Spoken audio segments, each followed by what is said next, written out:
everybody? We are back. It is Taped Online's favorites, podcast favorites, channel favorites, everything. We are back. You guys already know what to do. Hit the subscribe button, subscribe. Hit the like button if you like it. Hit the dislike button if you don't like it. Leave a comment if you like it. Leave a comment if you don't like it. Also follow us on Twitter at the Mark John NFL for me, at mholder95 for Matt, and of course, pandasups.com, discount code TDL for 25% off. Also, make sure you hit up Homage here and get you that QR code right there. Using that one, go ahead and stop the screen so you can get this cool Mendoza shirt. You know, you got the Mendoza shirt going here. Boom. There it is. There's a Mendoza shirt right there. Right. So you make sure you guys get that shirt. 15% off. Right. All those proceeds go to the channel. All right. So, and also hit up the Taped Online store. Make sure you guys hit up the Taped Online store and get all the gear there as well. So today we're doing Kian Sloan and Roman Hemby. So I got that right, guys. Kian Sloan and Roman Hemby today for our undrafted series. Look at some undrafted guys, see their potential of making this football team. And then some news, right? I mean, the schedule came out. Right? Oh, yeah, that's right. The one takeaway I did have is I did feel like the NFL did the Raiders a little bit of a favor by giving them the Dolphins week 1, especially at home too. So it was like, wow, that was a nice little lob for no primetime games, I guess. Is you get to face the other team that just completely tore down its roster and is rebuilding it from scraps in the offseason. So good opportunity for Clint Kubiak, potentially Fernando Mendoza to kind of get off to a hot start and beat a team that's going to probably be competing for the number 1 overall pick this year. So, yeah, to be honest, man, I didn't really look at it until right now, until we're talking. I never really looked at it.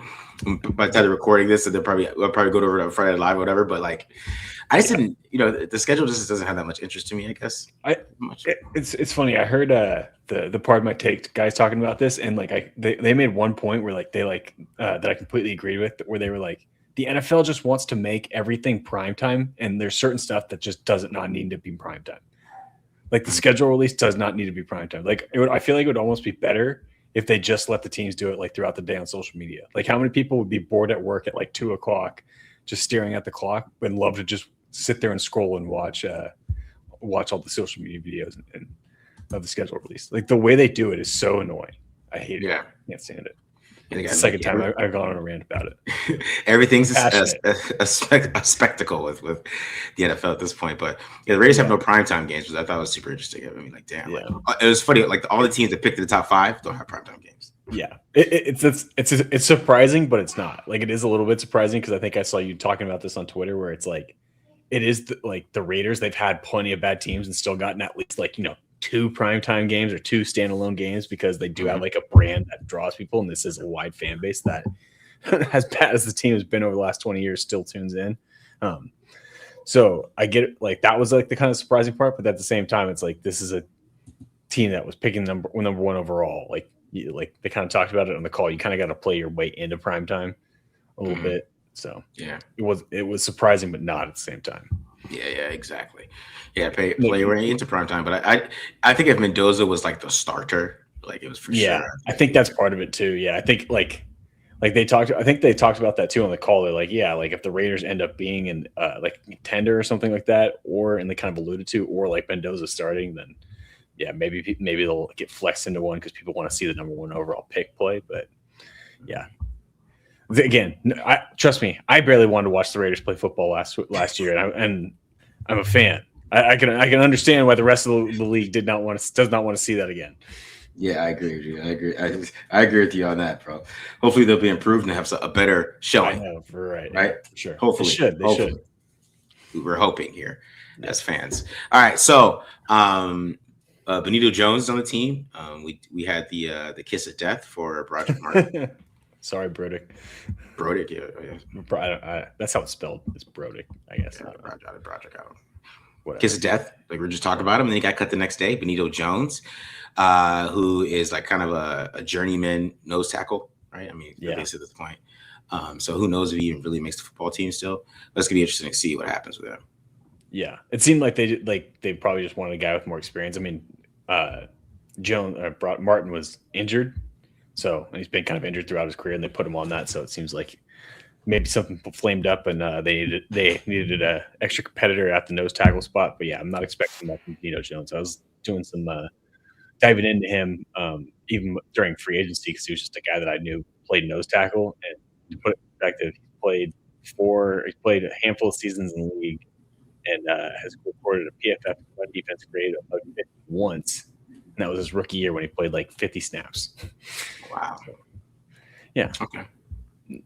The reason why he was still available, but throws in another veteran in the mix at the nose tackle spot. So who knows?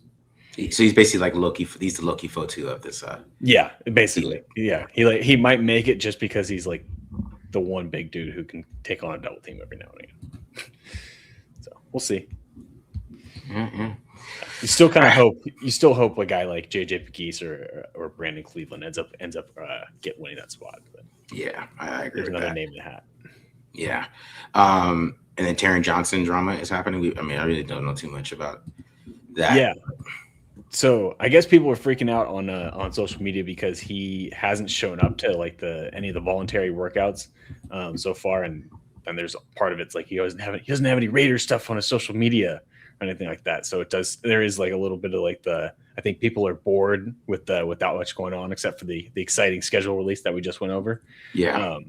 But it is interesting that he hasn't shown up. And I think, too, if you look into his contract situation, like he only is guaranteed, like I think it's like $1.175 million or something like that for this season. So that might be part of it is he wants to get some more guaranteed cash before he steps out on the field, which isn't uncommon for like a veteran player at this stage in this game or at this stage in the off season.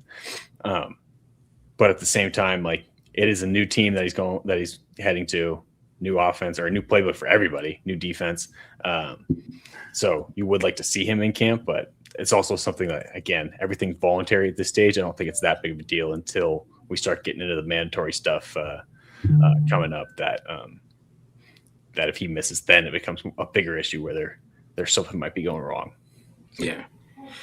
Yeah. I mean, it's just, this type of situation where a guy probably just wants more money, maybe. I don't know exactly what's going on with that, but the Raiders. Yeah, I was gonna say I don't even know if it's necessarily more money as much as it is guaranteed money. Like you know what I mean? Like he's still gonna make if he hits all his incentives, I think he's gonna make like $8 million. Which, I mean, the guy was about to get cut. Like I don't think he's gonna fetch that much more at this stage in his career. Mm-hmm. But he probably just wants a little bit more cash up front. If I had to guess. If that's even the reason. Yeah, I wonder if like it could be like too he's just old and doesn't want to do this. It's like I don't need to be there. I know how to play nickel. How much is that? Because if he's not like that's mandatory. Like if he's there, like that's the thing is mini camp starts up on the 18th on Monday. If he's not there for that, then I think it starts to become a story, and then it becomes a problem if he's not there for literally the stuff you have to be there for. OTAs are on Monday, and the mandatory mini camps June 6th, I think. Okay. Yeah, so we'll see how that goes with that. All right, so today we're doing two undrafted guys. We're doing Kian Sloan and Roman Hemby. So tell us a little bit about defensive end Kian Sloan. Yeah, so a lot of people were asking about him. He's one of the more requested guy or the more intriguing undrafted free agent signings. I think because last year he had a good amount of pressures for NC State. Ended up having 40 pressures. Only had the 1.5 sacks, but I do think he has some value as a pass rusher. He's super athletic. He tested really well at NC State's Pro Day. Like I have his RAS up here now. Basically everything was green except for his bench press and his size. Which his bench wasn't bad. It was 23 reps.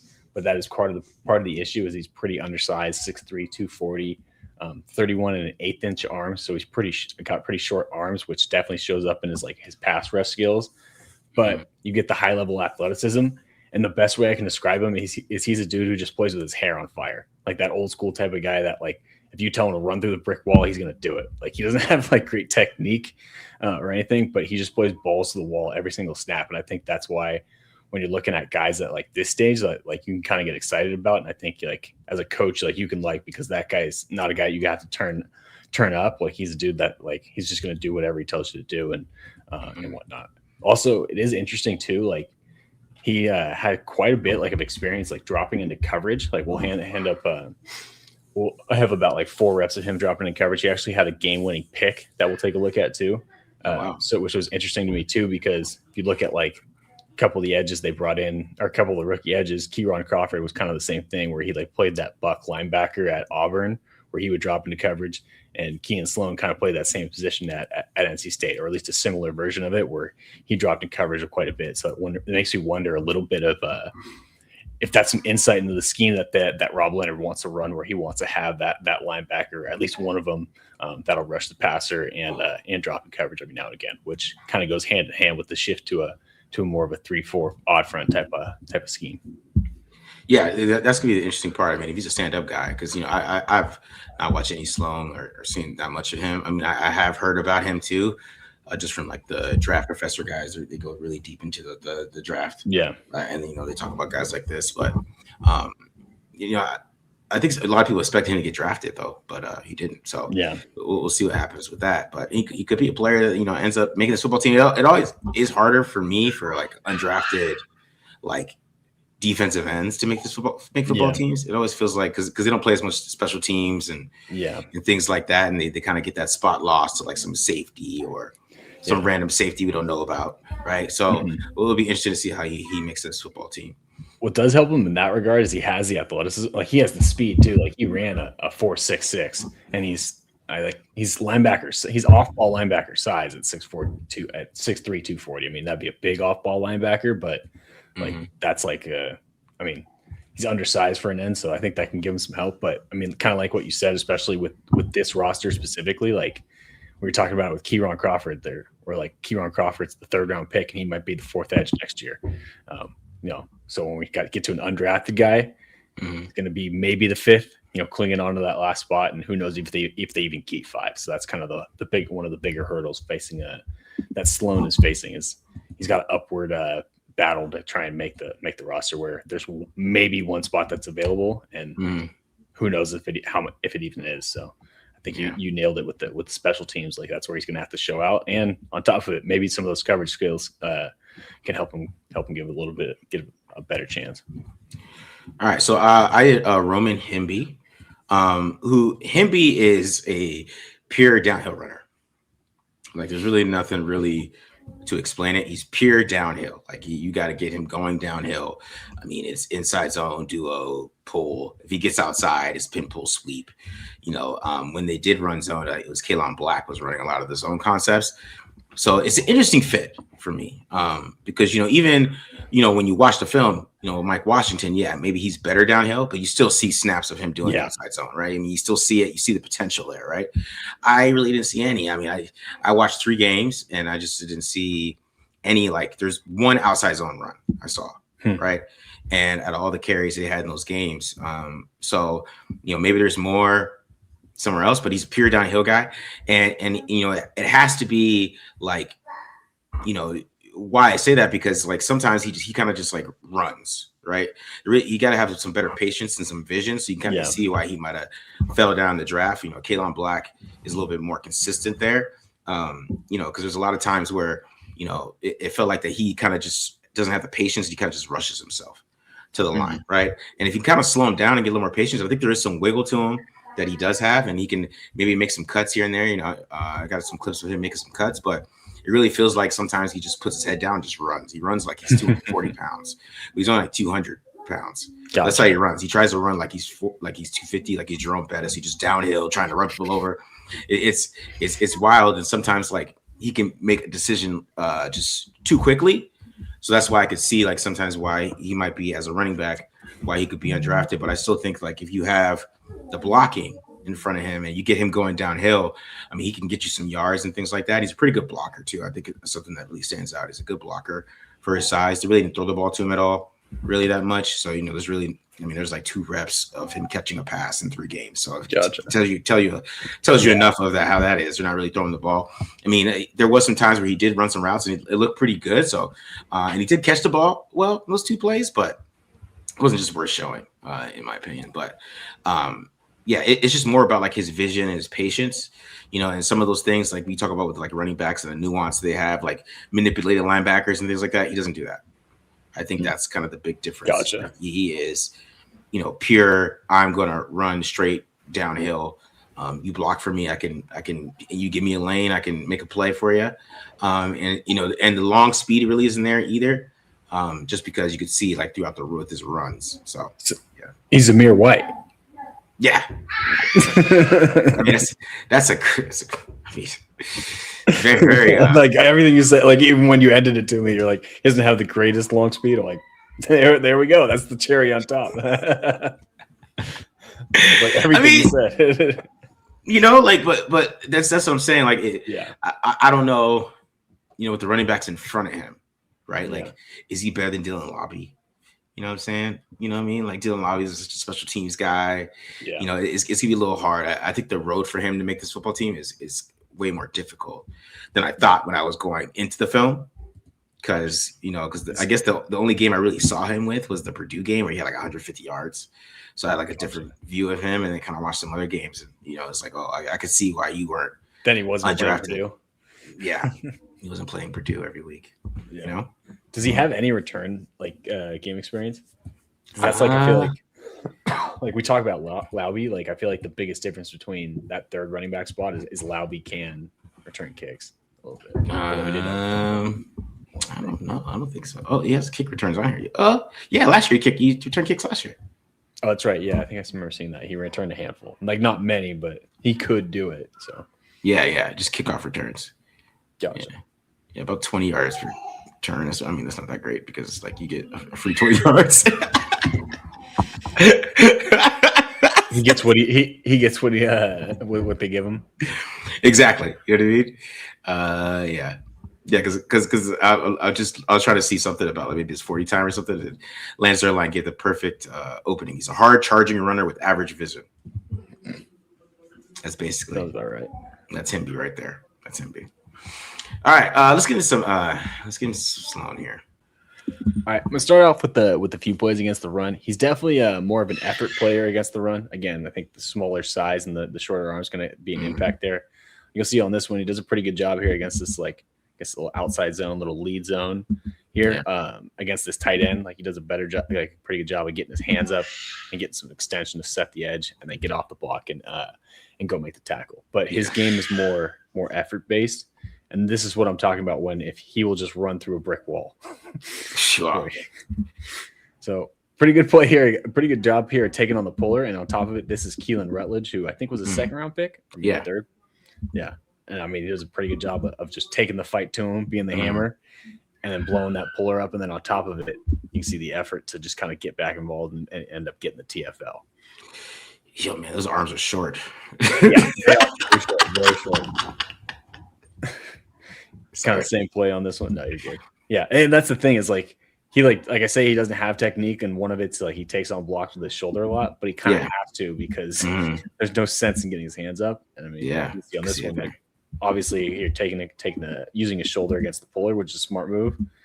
Just the force he's able to generate, creating the stalemate, and then getting off the block to get the tackle for loss. Yeah, you can see the explosive. You can see the explosive,ness though. You can see him getting explosive. Yeah. Yeah, he had a 1-5-1, I think, 10-yard split, which is really good. So he has some burst off the line. He can win with speed. But again, diving into a little bit of what he can bring in coverage, like see a pretty good job spot dropping. What I like on this one too is like you guys hear me talk about this a lot. Is staying deep in zone. Like let's rally to the football. Let's not take the cheese here. Like had something been coming over like a smash concept over the top, he can like at least make that a more difficult throw. Yeah. And then once he reads it, boom. Play a little wood for a nice little physical tackle here. He got TFL in this one. Yeah. So he's not a bad open field tackle. Yes, nice play. It's a nice play. Yeah. I think we get another one here. Oh yeah, this one was on third down too. Coming out of his area. Tackle. He's closing. There we go. I like it too. He breaks down. And then makes that nice tackle again. Get a coverage duck. This is super interesting. Man, it's super interesting. Like I'm watching this. I'm like, do the Raiders think he's a linebacker? I wonder if they think that. Maybe. Again, I think they might have like more of that hybrid type of position on the roster moving forward. Yeah. It's again, undrafted free agents aren't dictating your scheme at all, but the fact that Kieran Crawford can do it too kind of makes me think that might be part of the plans. Again, it's another good one too. You see on this one, like he does a great job of coming off of his man. Like he's like going to follow the peel route against Virginia here, and then once he sees the throw, now he goes and converges on the drag route and skip play. Yeah, play to get the stop too. I think he stopped him just short of the sticks too. Yeah, this is just the athleticism pops off a lot. For sure. Yeah, I think get a good example of it here. Got the peel on this one, which basically just means he's got to cover the running back at man-to-man if the back runs out into the route, and where that can be dangerous. And what the offense wants the edge rusher on, or the edge on the running back on this peel route, because they're running a wheel with the running back, which is obviously going to be one that a matchup that should favor the offense. Yeah. But he does just a great job running with him, and then takes advantage of a bad ball. And then this ended up sealing the win for NC State too. Wow. The last play of the game. Little awareness too. Understands the situation. Not trying to be a hero. Take a knee. We're not outrunning anybody for the pick six. There we go. Yeah.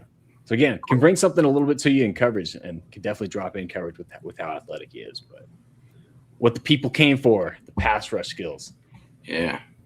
I think this is probably the best example of his athleticism. And like you guys hear me talk about this when I talk about line games, like just how he's able to gain ground vertically while moving laterally is pretty special.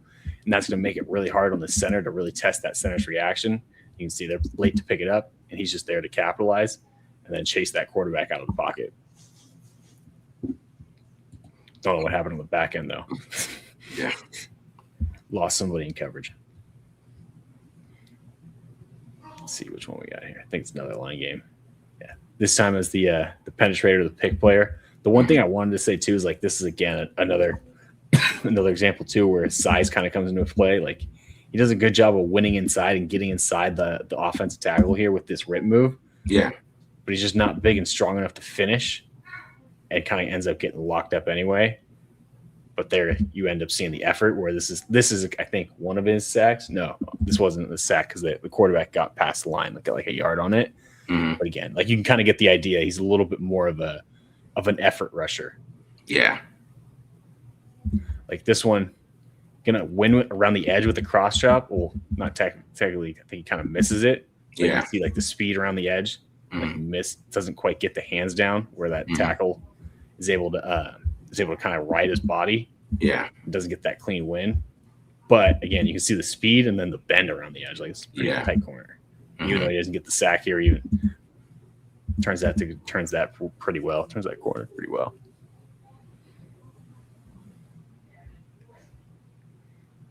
Let's see. Another little speed rush. Yeah, same thing.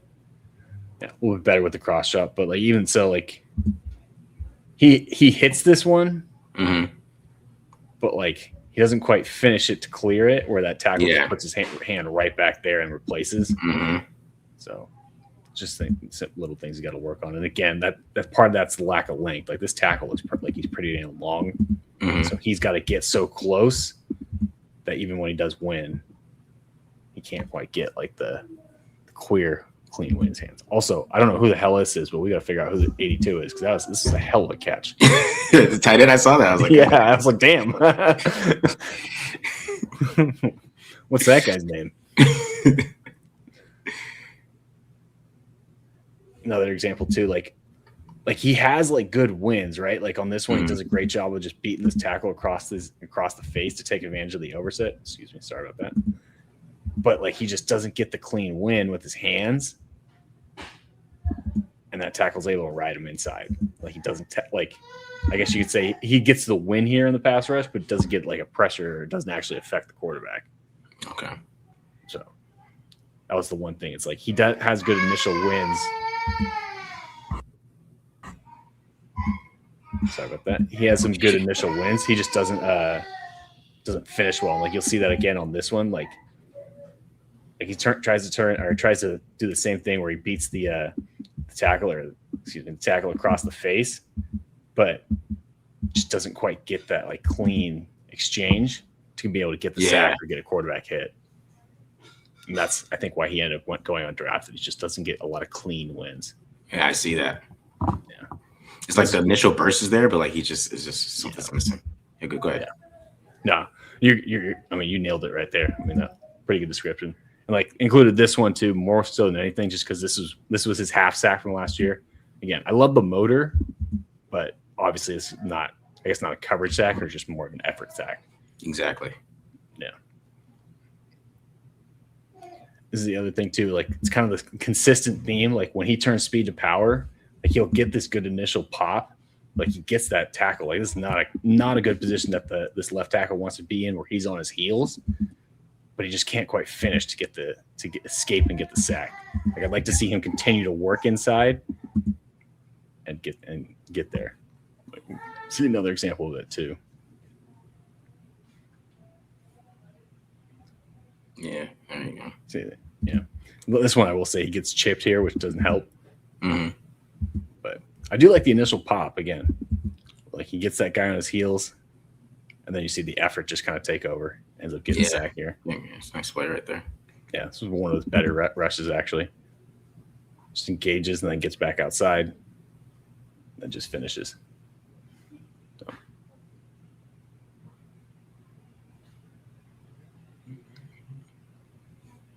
Again, so yeah, I mean, it's the same thing. Like I just want him to learn to like to attack half the man or work half the man, because like you can see on this one, he tries to go straight through this guy's chest, and he does great. Again, like he's got that guy on his heels at first for those first few steps, but now to capitalize, like right about here, start working back inside, so that you can get a sack, or even if it's outside, just get on an edge so that you're not like just kind of getting caught, because he doesn't have the size to just run straight through a tackle's chest. Yeah, that's what he's trying to do. Is just feel like he's just gonna push that quarter. That's not gonna happen. You're not pushing that tackle back into the quarterback, bro. Yeah, and then as you can see, it ends up leading to a big play because we got some tackling issues there on the back end. But yeah. I like what he brings to the table as far as like an effort and energy type of guy, and obviously he's a pretty good athlete. So I think there's some stuff to work with. But I think this year he's probably more destined for the practice squad, just with what the Raiders have at the position right now. And on top of it too, he kind of needs some like technique works, but the bones are there. I think there's definitely some stuff to like as far as like the athleticism standpoint. I think too, like maybe if you can put 10 pounds on him, get him a year in the weight room is like in the red shirt year, to get him up to like 255 or closer to that range, then maybe he's even more effective turning speed to power and can do a little bit more and be better against the run. But short arms are going to be something to watch on. Also, yeah. Go ahead. I was just gonna say, also from my neck of the woods, shout out. I think he went to Rockland High School in American River College. So Sacramento area kid, ended up going to Utah State out of their ARC too. So all right. Yeah, because the thing was with him and what I saw. I mean, I feel like that, that he's a linebacker. Like they should try to figure that out. Maybe if they like him, right? I mean, that's all depends on how they like him or where they want to put him. Because I just feel like, when you have those short arms and you're not like Bane, who's like knows how to still use his arms at some point and know how to and understand you have short arms, because that's what he played like. Like Hal and Bane have like more awareness of their arm length, right? And I think that's what you saw. And I think when you're watching Slone, I feel like that was missing. Like he was playing like he had long arm. And showing up. You know what I mean? Those guys know how to use their hands to overcome it. He doesn't yet. Yeah. Like they know how to manipulate it. They know how to like work their hands to get leverage and stuff like that and use their arms that way. He's still kind of figuring that out, I think. Yeah. The way to put it. Makes sense. All right. Let's get into some Hemby. All right. Let's get into some Hemby here. We're going to start with the outside runs, which, I think he does well on this, and he's probably could see a little bit of why he can, has a chance to make it with kick returns here, because you get a little pin pull sweep here, right? A little run. He does a good job of setting up the blocks, right? Yeah, that's right. Right, and he has a lot of runs like this. They like to get him outside, right? Especially he's running towards the boundary here, and then as you can see here, I mean, he's getting some good blocking, and it's super weird because you watch him here. He shows a lot more patience here, right? Than he usually does. But you can kind of see him how everything is just kind of full speed a little bit. You still see it here. Yeah. Even with this one, you can see him kind of dive into it a little bit, right? Kind of get this guy to come inside a little bit, set up that block right there. And it just looks so much better when he's in open space like this. Yeah. All right, here's another run against Maryland. Basically kind of the same thing. Now, believe this is outside zone right here. Right? Yeah, it looks like it. Yeah. And you can see him kind of get outside here on this one too. And I think this is a good read on this one. You see it where maybe he could cut it here, but I mean it's clearer for him to get outside here, right? And this is where you want to get him outside in space, and then he gets these little tightrope runs. It's a good little 12-yard run right there. All right, good vision, right? Get him outside there. You kind of see like even these outside runs, he does a better job of setting it up than we'll see later, because he kind of holds number 3 there a little bit, and then gets outside there and gets some yards. Of course, you get another outside, another pin and pull. Yeah, another pin pull sweep here, right? A lot of pin pulls, but this one, I think he read this one good as well. You see, get outside here, right? The pin pull, right? Because he has a choice here. You wish kind of like this center, but this offensive lineman made a better choice and kind of went directly at 14. So maybe he can make a move on one. He can maybe get outside, but he was kind of indecisive. And by the time he gets to 14, he has to come back inside. But I still think he kind of, that's all he could do. You still see a good little jump cut there. Get back inside. Yeah. Yeah, and then like I said, for how small he is tough to take down. He runs. I'm telling you, he runs hard. Look at it right there. Yeah. Oh, dude. He took number 1 for a ride.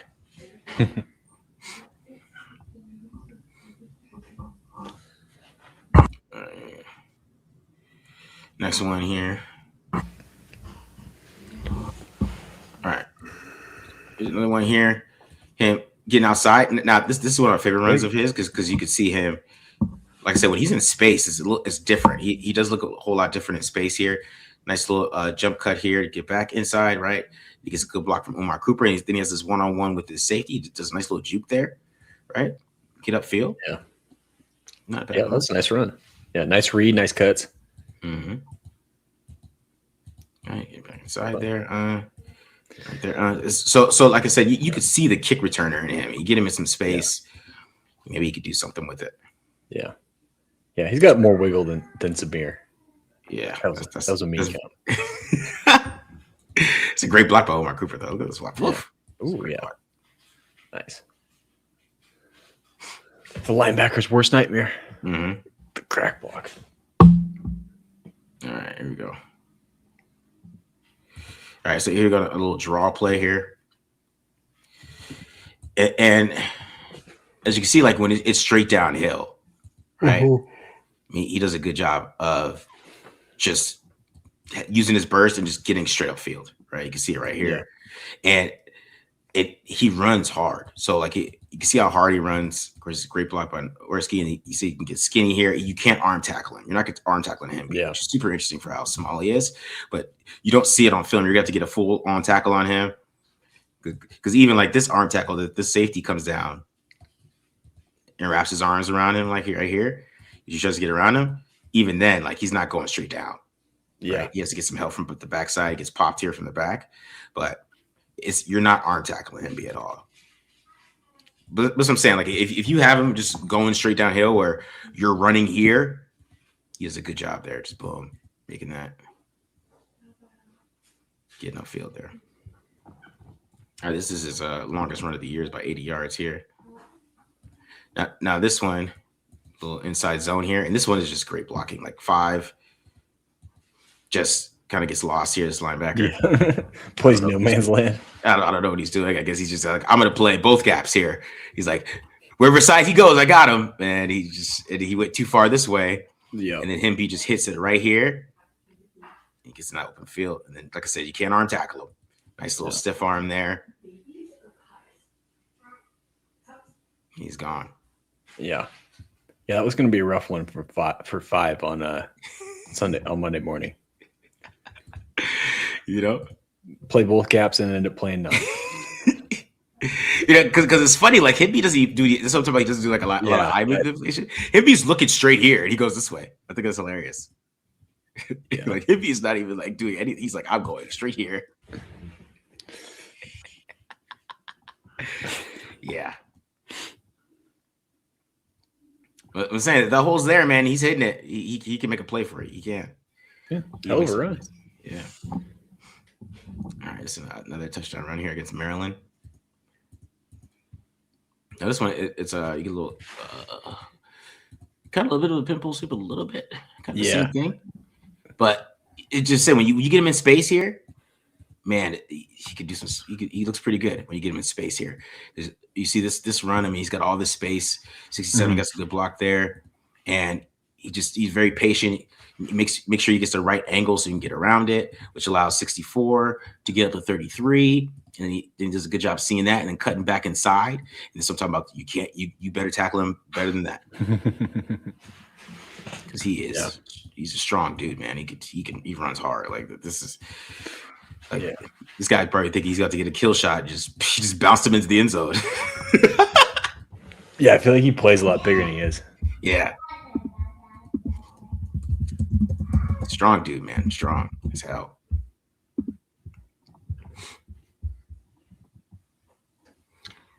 All right. So, let's get some dew on this one. Looks like. Yes, sir. All right, so we'll do on this one. So this is a really good run. I really like this run. You can see, right? Good job pressing the line here.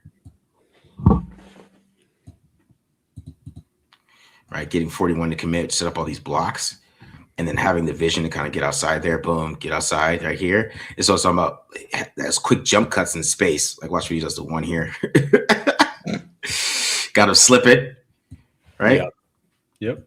So you can see the quick when he gets in space, he does have some quick jump cuts, man. This is a quick cut upfield, right there. And like I said, it's not easy to take him down because he's going to take these guys for a little bit of a ride here, I believe. Yeah. All right, that's good. So he has some. You think he has some one cut ability? Yes, yeah, he does have some one cut ability. As you can see it right there. It's just you just don't see it on film. Yeah, you see it. That's a great one cut right there. And maybe that's what Kubiak and them are seeing him is that he does have that ability. Like it's there. You just watch this one play. It's like this is my guy. There it is. There's the cutback. All right. Here's another run here. Another draw. Now, this is kind of like what I'm talking about, like him kind of he just runs straight forward sometimes, right? Yeah. I mean, this ends up being a good run here because he's going to break a bunch of tackles. But, like, you feel like maybe if you press it a little bit more, you can maybe hit it out here, right? Yeah. Right? But it feels like he just he's fully made his decision here. He's already made a decision. I'm running forward, and it works out. Okay, it's gonna end up working out. He's just so hard to take down. But I think in the NFL, it might not always work out like this. But you can see he just runs through this tackle, right? You're thinking maybe this defensive tackle who this is, right? I think it's a defensive tackle. Oh, it's a linebacker, number 43 here. He runs around at 43. You think maybe 43 has the tackle here. Got the great leverage. You just see him just keeps moving his legs, keeps running. Yeah, that is pretty funny because, I think you're right. I think he could have bounced it, especially with that safety coming so hard downhill, or he could have gone to the cutback lane, but running like right in the A gap, the other side, where he hits. But yeah, he chose like the least optimal path and got away with it. You know what I mean? He's just hard to take down. Is how he runs, though. All right, here's another one. Now this one's kind of the same thing, right? Because they're getting some more duo here on this one, right? Kind of the same thing, just good job pressing the line. You get outside here, right? Now you see this block by Surratt, right? Now, I think that you already saw him make this jump cut earlier, right? I think he could have made this jump cut and kind of got inside here, especially when this guy's engaged. I mean, this isn't like a all-star linebacker who's just going to just engage and then make a tackle. You can't tackle with one arm either. So I feel like that if he made this jump cut inside, you see all the space that he has, like he get up and go like this, right? But he decides he's going to try to just run over this corner, I guess. He decides that I could just run through here, which I don't think is the most optimal path. And that dude just gets him down enough right there. Yeah. It's a good tackle. So sometimes like it's just he makes a decision and he won't change it. It's like, sometimes you want to set up blocks here, which is like I think this is a great setup, like at this moment for him with this guy starting to engage, and then you haven't even really fully committed that you could cut back here. especially with at least there's all these guys are all caught up here, and then it's just you and him, and you could just have all this space, right? It says it's trying to run through this block and try to break that tackle before the other guy gets there. Yeah. These are all good runs, though. I'm just saying, like, I just yeah, no, you know what I mean? It's just more, maybe more, just a little bit more he could do. It does seem a lot like he's not going to create on his own that much. He's more relying on the blocking, but he can take advantage of it at least. Exactly. You kind of see it here too. You get some really good blocking with the power run here. Gets the guy pull in, and like this is another one. Like you're thinking, hey, I could cut through here. Yeah. Instead of just running straight downhill, right? Because he just like nobody around here. Like if he just makes that cut right there, then maybe he can get there. But he decides he's just going to go straight forward, right? And of course, like I said, he's not the easiest to tackle, so he's always going to be going forward here. And it gets about 10 yards on this one. But this could have been a bigger play. You know what I mean? In my opinion, I feel like if he's especially like you see it right here, right? I mean, I'll back it up a little bit. See it like right there. If he just hits it, if he just goes this way, right? Yeah, it might be something there, but. So it's pretty consistent stuff like that, and it's just small things like this when he's running in, and like there's some plays I'm in the show that ends up being some losses, and this is a big one for me. You kind of really see it here in the red zone here, where you're getting those down blocks, pure power right here. I mean, basically, right, just pure down blocks for your 67, right, and then you see it right here, right. I mean. You would like him to cut, and I know this is Dylan Thieneman, and Dylan Thieneman probably makes tackle, right? Maybe. But I would rather you try and force him to make this tackle, right? But instead he's just gonna run right at 21, which I think like this is the better path here, right? But it's just him running forward, like he just already made a decision. I'm just running, and I'm running forward here instead of kind of having some more patience because this is some great blocking right here. Have some little bit more patience, set it up. And then, because even Thieneman's not fully committing, like Thieneman's like expecting, he's kind of like hesitating a little bit. So maybe that's what he sees, maybe seeing Thieneman kind of hesitate. Maybe Thieneman's expecting to jump, but even then, I have like that cut. I mean, that's a tough tackle for him. Yeah. In my opinion. So but he just tries to run through those guys, and he almost does it. Yeah. You know what I'm saying? It's just small, tiny things. But go ahead. I was just gonna say that is the thing, like. He's definitely not choosing the optimal path every time, but he does keep getting away with it. So I don't know. Maybe there's something to it. He just wants to pick something, and he's going to live or die by it. Going to predetermine his run. So this one was interesting too because you're getting a little split zone on this one, right? Now this is what I'm talking about here too. Like like there it is, like right there, right? Yeah. I mean, there's the vision. There it is. I can see what you're talking about. Run over the ref. You know what I mean? Run over the ref on the way to the end zone. There's one, and he's like, I don't know if he had beef with one or something. Like he just didn't like that they share the same number. He had to prove a point. He's like, I'm the best number one. I'm the number one on the field. But like it ends up being a decent run because he's getting such good blocking there. But like if he's not getting good blocking in the NFL, always they get the best blocks, especially with how the Raiders' offensive line looked last year. You know what I mean? I know they're gonna be improved, but still, you know what I mean? You want to take that best path. Yeah. All right, so let's give some pass block. I think he does a pretty good job here, though. This is a good block right here. I think he just likes to get. You can see the physicality he has when he's blocking too. You can see it right here. He's a physical dude. Boom, right there. Yeah. Get that quarterback. Give that great quarterback to throw that great back shoulder there. What a ball! What a ball right there! What a ball! What a ball! Oh man! All right, just a quick block. Now this one is like it's not nothing special, but I just like how he was able to pick this one up, understand his assignment here, right? To the right spot, yeah. To the right spot. Look at that, another great pass by. What a ball! Another great throw here. Roman Hemby's not good at pass, but you start this out. This is not like that great of a pass pro clip, but look at this ball by Fernando Mendoza. Just got to sneak it in. Yeah, it's normal rep. He looks good, but just look at this pass here. Great ball. Stumbling, trying to come up with the compliments for Hemby. All right, this is my favorite block by him right here. I saw on film, just one-on-one, you and the linebacker here, boom. Great block right there. You can see that's what you see how physical he is. Boom there.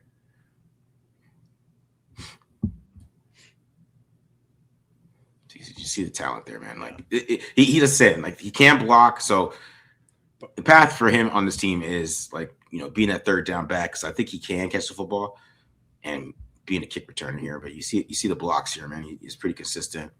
Here's another one. Go ahead. I was gonna say he might be the best back and pass pro that they have. Yeah. Seriously. It's not Genty's strength, I would say, and then my question is it depends on the game you watch. Yeah. Yeah, it's great. It's a great block right there, man. Gets the linebackers too, man. Only 200 pounds. Yeah. So, yeah, as I'm saying, there's a path for him to make the football team, but I just think like there's going to be some frustrations if he's like your main running back. Like if he's your guy that, you better have like one of those dominant offensive lines. You better be running downhill, because the vision and things like that, the decision making, especially in zone, we have to read it a little bit. It can get a little confusing for him. So like he has to be going downhill. As we say, when you get him on those pinpool sweeps, man, he looks great. You know what I mean? Like that's where you saw him at his best. And a lot of his touchdowns, a lot of his big runs came on those pinpool sweeps. But overall, it's just the vision is just so hit or miss. Yeah. I mean, I think like my takeaway is like from that was like he's a good back, but you see why he went undrafted. You know what I'm saying? Yeah. Like we're like I kind of pointed it out, like it does seem like he's like a guy that needs the clean blocking in front of him and to be able to be productive. Like I don't think, he's going to create too much on his own. And as we saw, like his vision's okay, but he's not going to pick the optimal path every time. So he definitely seems like he needs to have a clear path, but he can take advantage when he does hit it, when he does have one and hit it. So interesting, dude. Again, we'll see how any of these guys end up making the roster, but definitely has an opportunity in front of him. All right, guys. So hit the subscribe button. Subscribe. We are out of here. I hope you guys enjoyed this episode. If you haven't, join the membership. I do got Taron Johnson versus Colorado up.